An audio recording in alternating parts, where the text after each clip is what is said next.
it is time to move on to RStudio. So to install RStudio, I'll be using the website posit.co.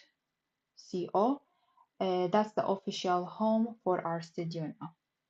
Let me scroll down. As I said, you can click download RStudio for desktop. When you click, you have another link.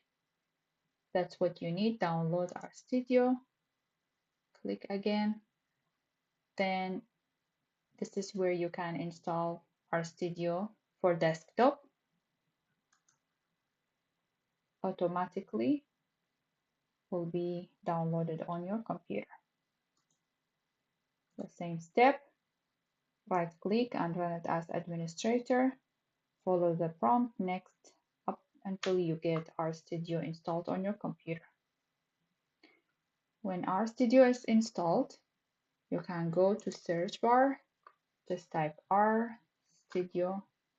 You should see RStudio, click on it, and it will be open. Your environment is ready.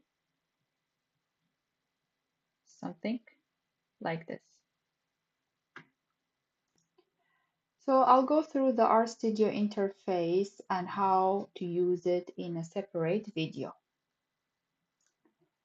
This video was focused on getting R and RStudio set up and ready to go. I hope it helped you get started. Thank you so much for watching.